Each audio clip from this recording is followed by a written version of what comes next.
ये कहानी है उस शख्स की जिसका नाम सुनते ही लोगों के रोंगटे खड़े हो जाते थे।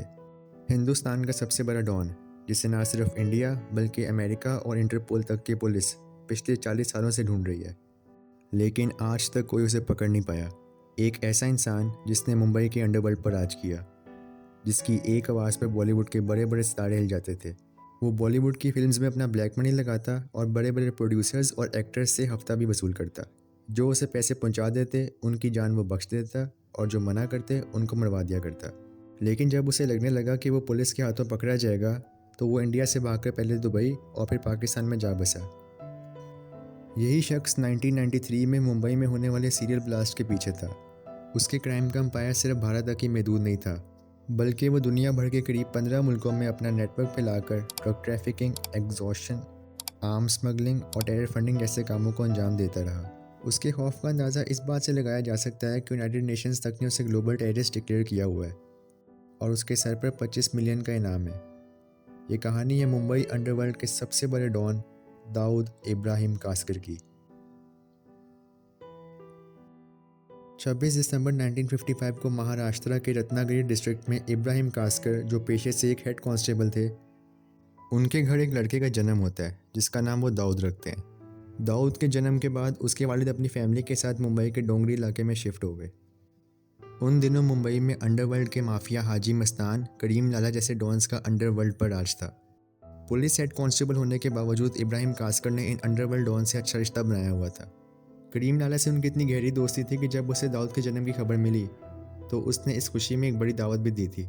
उस वक्त करीम लाला को कहाँ पता था कि जिस बच्चे के जन्म की खुशी में वो आज जश्न मना रहा है, वही आगे चलकर उसके लिए सबसे बड़ा खतरा बन जाएगा। दाऊद के जन्म के बाद इब्राहिम कास्कर के 10 और बच्चे हुए। इतनी बड़ी फैमिली का खर्च उठाना उनके लिए काफ़ी मुश्किल था। इसके बावजूद इब्राहिम कास्कर ने दाऊद को अच्छी एजुकेशन देने की कोशिश की।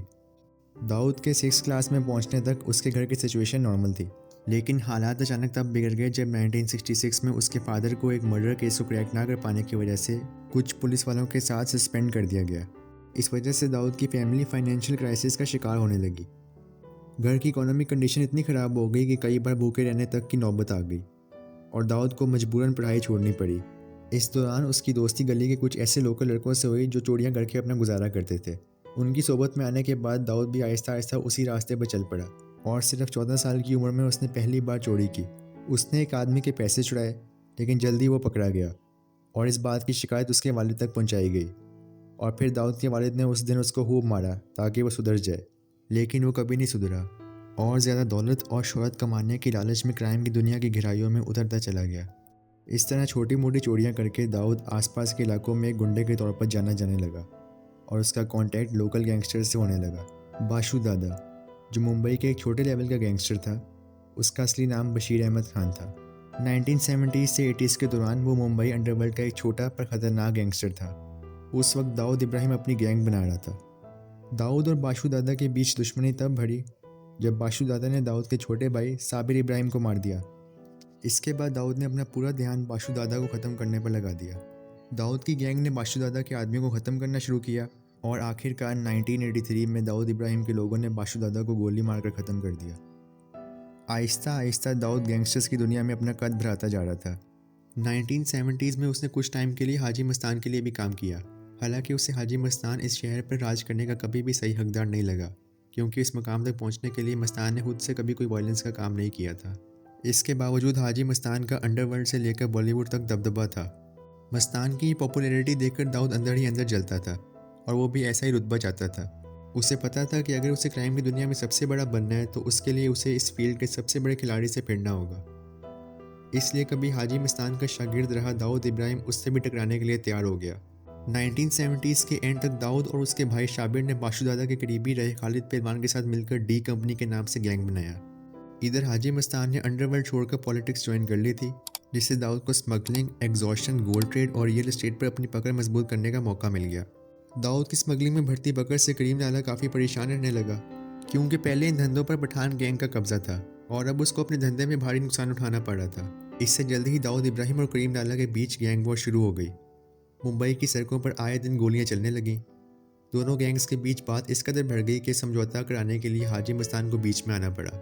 अगले कुछ सालों तक डी कंपनी और पठान गैंग के बीच ये पावर स्ट्रगल जारी रहा। दोनों गैंग के लोग एक दूसरे के लोगों की जान लेते रहे, लेकिन साल 1981 में आते आते दाऊद का गैंग पठानों पर भारी पड़ने लगा। करीम लाला से ये देखा नहीं गया और उसने उस वक्त के एक और उभरते डॉन मन्या सुरवे से हाथ मिला लिया और उसे दाऊद के बड़े भाई शाबिर कास्कर को मारने का काम सौंप दिया। मन्या सुरवे और उसके गुंडों ने मौका लगते ही 12 फरवरी 1981 को शाबिर कास्कर को मार गिराया। अपने भाई की मौत की खबर से दाऊद इब्राहिम बुरी तरह बुखला गया। उसके लिए अब ये सिर्फ गैंग वॉर नहीं बल्कि पर्सनल रिवेंज बन चुका था। उसने बदला लेने की ठान ली और इस बार उसने पुलिस से हाथ मिला लिया। दाऊद ने पुलिस को मन्या सुरवे गैंग और पठान गैंग की मूवमेंट्स की लगातार इनसाइड इन्फॉर्मेशन देना शुरू कर दी। उसकी इन्फॉर्मेशन के चलते पुलिस ने एक एक करके मन्या सुरवे के लोगों को या तो अरेस्ट कर लिया या इनकाउंटर में ख़त्म कर दिया। उसके कई लोग तो डर के मारे दाऊद के साथ जुड़ गए। इसी के साथ मन्या सुरवे साल 1982 में एक पुलिस इनकाउंटर में मारा गया, लेकिन दाऊद का अब भी करीम लाला से हिसाब बाकी था। वो अपने भाई की मौत का बदला करीम लाला की भाई की मौत से लेना चाहता था। दाऊद यहाँ नहीं रुका और उसने आखिरकार 1986 में करीम लाला के भाई अब्दुल रहीम खान को भी बेरहमी से मरवाकर अपना बदला पूरा कर लिया। इस तरह आहिस्ता आहिस्ता दाऊद ने अपने सारे राइवल गैंग्स को एक एक करके या तो ख़त्म कर दिया या बहुत कमज़ोर कर दिया और अंडरवर्ल्ड पर अपना कब्जा जमा लिया। इसी बीच साल 1986 में दाऊद इब्राहिम ने मुंबई की एक लड़की जुबीना जरीन से शादी कर ली। दाऊद इब्राहिम का क्रिकेट से भी गहरा लगाव था। वो सिर्फ क्रिकेट देखने तक का शौकीन नहीं था बल्कि क्रिकेट में मैच फिक्सिंग भी करवाता था। वो मैच के दौरान अक्सर वीआईपी स्टैंड में देखा जाता था। इस दौरान दाऊद का आहिस्ता आहिस्ता बॉलीवुड में भी दबदबा हो गया था। बॉलीवुड के बड़े बड़े एक्टर्स और डायरेक्टर्स अंडरवर्ल्ड के डर के साए में जीते थे। दाऊद बड़े प्रोडक्शन हाउसेज में पैसे लगाता और बदले में अपने पसंद के एक्टर या एक्ट्रेस को कास्ट करवाता। वो अपना खौफ दिखाने के लिए कई फिल्म मेकर्स और फिल्मी सितारों से हफ्ता भी वसूल करता था। जो पैसा नहीं देता दाऊद उसको या तो मरवा देता या फिर उसे खौफ के साए में जीने पर मजबूर कर देता। साल 1986 में दाऊद के ऊपर मर्डर, एग्जॉर्शन और स्मगलिंग समेत कई चार्जेस थे। वो भी समझ चुका था कि अब मुंबई में रह पाना उसके लिए नामुमकिन है, इसलिए उसने अपनी फैमिली और कुछ करीबियों के साथ भारत छोड़ने का फैसला किया। एक रात क्राइम ब्रांच की टीम ने दाऊद को पकड़ने के लिए डी कंपनी के हेडक्वार्टर्स पर रेड मारी, लेकिन तब तक देर हो चुकी थी। पुलिस डिपार्टमेंट की तरफ से की गई इन्वेस्टिगेशन के चलते दाऊद इब्राहिम उस वक्त तक भारत छोड़कर दुबई भाग चुका था। इसके बाद दाऊद इब्राहिम दुबई से ही अपने गैंग के जरिए मुंबई को कंट्रोल करने लगा। उस वक्त तक डी कंपनी में उसके लिए छोटा राजन, मोहन कोटियन, गुरु सत्ताम, छोटा शकील और शरद शेट्टी जैसे लोग काम करते थे। डी कंपनी में दाऊद के बाद सबसे पावरफुल बंदा छोटा राजन था, लेकिन छोटा शकील को छोटा राजन का दाऊद के करीब होना बिल्कुल पसंद नहीं था। वो खुद दाऊद का सबसे करीबी बनना चाहता था, इसलिए वो और उसके करीबी छोटा राजन के खिलाफ दाऊद के कान भरते रहते थे। 6 दिसंबर 1992 को अयोध्या में सालों से तामीर होने वाली बाबरी मस्जिद को गिरा दिया गया। इसके बाद पूरे मुल्क में प्रोटेस्ट होना शुरू हुए। जगह जगह दंगे बढ़ते गए और मुंबई भी इस वायलेंस से बच न सकी। टाइगर मेमन, महमूद डोसा और दाऊद इब्राहिम इसका बदला लेना चाहते थे, इसलिए उन्होंने साथ मिलकर मुंबई को ढिलाने की प्लानिंग शुरू कर दी। इसके बाद 12 मार्च 1993 की दोपहर महज 2 घंटे 10 मिनट के अंदर मुंबई 12 जोरदार धमाकों से दहल उठा। इन धमाकों में तकरीबन 257 लोगों की मौत हुई और 700 से ज़्यादा लोग शदीद जख्मी हो गए। ये भारत में अब तक का सबसे खतरनाक और भयानक हमला था, जिसके पीछे दाऊद इब्राहिम का हाथ था। बाद में इसमें शामिल कई लोगों को गिरफ्तार भी किया गया, लेकिन दाऊद इब्राहिम हाथ नहीं आ सका।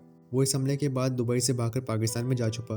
1993 के मुंबई सीरियल ब्लास्ट के बाद दाऊद ने पाकिस्तान से ही अपनी क्रिमिनल एक्टिविटीज़ को जारी रखा। पुलिस की सख्त निगरानी के बावजूद उसने अपने बंदों के जरिए मुंबई में अपना खौफ बरकरार रखा। बॉलीवुड में भी उसका दबदबा वैसा ही था। ना तो उसकी गुंडागर्दी ख़त्म हुई और ना ही उसके अफेयर्स के किस्सों पर लगाम लगा। इसके अलावा साल 1997 में मशहूर म्यूज़िक प्रोड्यूसर और टी सीरीज़ के फाउंडर गुलशन कुमार को कत्ल भी दाऊद के ही आदमी अबू सलीम ने करवाया था। इंडिया से बाहर रहकर दाऊद का बॉलीवुड मूवीज़ को फंड करना भी जारी रहा। साल 2001 में आई मूवी चोरी चोरी छुपके की फंडिंग को लेकर भी एलिगेशंस लगे कि इसे दाऊद इब्राहिम के राइट हैंड छोटा शकील ने फाइनेंस किया था। पुलिस की जांच में इस फिल्म के प्रोड्यूसर नाजिम रिजवी और फाइनेंसर भारत शाह के अंडरवर्ल्ड कनेक्शन सामने आए और दिसंबर 2000 में मूवी रिलीज़ होने से पहले ही इन दोनों को अरेस्ट कर लिया गया। इस दौरान बॉलीवुड सेलिब्रिटीज़ का दाऊद से कनेक्शन एक खुली बात थी। 1993 के मुंबई बॉम्ब ब्लास्ट के बाद संजय दत्त पर दाऊद की गैंग से हथियार लेने और उन्हें अपने घर में रखने पर एलिगेशंस लगे थे, जिसके लिए उन्हें टाटा के तहत जेल भी जाना पड़ा। अनिल कपूर भी भारत पाकिस्तान के क्रिकेट मैच के दौरान दाऊद इब्राहिम के साथ देखे गए। वहाँ सलमान खान को दाऊद के भाई के साथ एक इवेंट में देखा गया। एक्टर ऋषि कपूर ने अपनी ऑटोबायोग्राफी में खुलासा किया कि उन्होंने दाऊद से 2 बार मुलाकात की थी। इस दौरान दाऊद और उसके राइट हैंड छोटा राजन के बीच दरार बढ़ती जा रही थी। मुंबई सीरियल ब्लास्ट की प्लानिंग से भी छोटा राजन को दूर रखा गया था। डी कंपनी में अब उससे ऊंचा रुतबा छोटा शकील का हो गया था, इसलिए छोटा राजन ने दाऊद से दोस्ती तोड़ते हुए उसकी गैंग को छोड़ दिया। इसके बाद छोटा राजन और दाऊद एक दूसरे के जानी दुश्मन बन गए। साल 1994 में दाऊद ने छोटा राजन को मारने की प्लानिंग की, लेकिन जब तक दाऊद के आदमी उस तक पहुंच पाते वो दुबई से भाग चुका था। साल 2000 में दाऊद को खबर मिली कि छोटा राजन बैंकॉक में छुपा है। उसे ख़त्म करने के लिए दाऊद के खास छोटा शकील ने अपने आदमी मुन्ना जिंगाड़ा को भेजा। मुन्ना ने बैंकॉक में छोटा राजन को जान से मारने के लिए उसके ऊपर ताबड़तोड़ फायरिंग की, लेकिन इस बार भी किस्मत ने उसका साथ दिया और वो वहाँ से बच निकला। छोटा राजन ने भी कई बार दाऊद को मारने की कोशिश की, लेकिन वो नाकाम रहा। इंडियन अथॉरिटीज़ भी दाऊद को पकड़ने की कोशिश में लगी हुई थी। इसी बीच 23 जुलाई 2005 को दाऊद की बड़ी बेटी महरूक की शादी का reception x cricketer Javed Miandad के बेटे जुनैद के साथ दुबई के ग्रैंड हयात होटल में होने वाला था। इसी मौके पर इंडियन अथॉरिटीज़ ने दाऊद को पकड़ने का एक सीक्रेट प्लान बनाया। इस काम को अंजाम देने की जिम्मेदारी आईबी से रिटायर हो चुके अजीत डोभाल को सौंपी गई। अजीत डोभाल ने इसमें छोटा राजन को भी शामिल किया। छोटा राजन ने दाऊद को ठिकाने लगाने का काम अपने दो शूटर्स विकी मल्होत्रा और फरीद तनाशा को सौंपा। भारत ने एक सीक्रेट लोकेशन पर अजीत डोभाल की निगरानी में इन दोनों की ट्रेनिंग की। सब कुछ प्लान के हिसाब से चल रहा था, लेकिन तभी एक बहुत बड़ी गड़बड़ हो गई। मुंबई पुलिस को किसी तरह से ये भनक लग गई कि छोटा राजन के आदमी शहर में है। एक दिन डोभाल मुंबई के एक होटल में बैठकर छोटा राजन गैंग के शूटर्स को मिशन समझा रहे थे कि तभी पुलिस ने उस होटल पर धावा बोल दिया। डोभाल ने पुलिस को समझाने की बहुत कोशिश की कि वो कौन है और किस मिशन पर काम कर रहे हैं, लेकिन मुंबई पुलिस ने उनकी एक नहीं सुनी और तनाशा और मल्होत्रा को अरेस्ट करके ले गई। और इस तरह दाऊद पकड़े जाने से बाल बाल बच गया। दाऊद इब्राहिम का इन्वॉल्वमेंट सिर्फ 1993 के मुंबई ब्लास्ट में ही नहीं था, बल्कि 2008 के 26/11 मुंबई अटैक्स में भी शामिल था, जिसमें उसने लश्कर तैयबा के ग्रुप्स को लॉजिस्टिक सपोर्ट प्रोवाइड करके उनको भारत में घुसने में मदद की थी। इसके अलावा दाऊद का टेररिस्ट ऑर्गेनाइजेशन अलकायदा के लीडर उसामा बिन लादेन और एमल अल जवारी के साथ भी कनेक्शंस थे। 2013 की आईपीएल स्पॉट फिक्सिंग में भी दाऊद की डी कंपनी इन्वॉल्व थी। इस तरह मुंबई छोड़ने के बाद भी दाऊद का क्राइम बिजनेस बिना रोके चलता रहा। साल 2015 में फोर्ब्स ने दाऊद को 6.7 बिलियन की नेटवर्थ का मालिक बताया, जिस हिसाब से वो दुनिया के अब तक के सबसे अमीर गैंगस्टर्स में से एक है। नवंबर 2017 में इंडियन गवर्नमेंट ने रौनक अफरोज रेस्टोरेंट समेत दाऊद की 3 प्रॉपर्टीज़ और साल 2020 में उसकी 6 प्रॉपर्टीज़ को बेच दिया था। आज दाऊद की डी कंपनी सिर्फ एक अंडरवर्ल्ड गैंग नहीं, बल्कि ये एक ट्रांसनेशनल क्रिमिनल ऑर्गेनाइजेशन बन चुकी है, जो अफ्रीकन मिलिटेंट ग्रुप बोको हराम को भी फंड करती है। पिछले 20 सालों में कभी कोरोना, कभी हार्ट अटैक तो कभी जहर से दाऊद इब्राहिम के मारे जाने की खबरें सामने आई, लेकिन हर बार ये खबरें झूठी साबित हुई। भारत से भागने के बाद वो लगातार अपना नाम और पहचान बदलता रहा। कहा तो यहाँ तक जाता है कि पकड़े जाने के डर से उसने अपने चेहरे की सर्जरी तक करवाई है। दाऊद इब्राहिम को पकड़ने में ना सिर्फ मुंबई पुलिस बल्कि इंटरपोल भी लगी हुई है। दाऊद की उम्र अब 70 साल हो चुकी हुई है और अब वो कहाँ है ये आज भी एक राज है। तो आज के लिए फ़िलहाल इतना ही। वीडियो अच्छी लगी हो तो वीडियो को लाइक करें, चैनल को सब्सक्राइब करें। मिलते हैं अगली शानदार वीडियो के साथ, तब तक के लिए अल्लाह हाफ़िज़।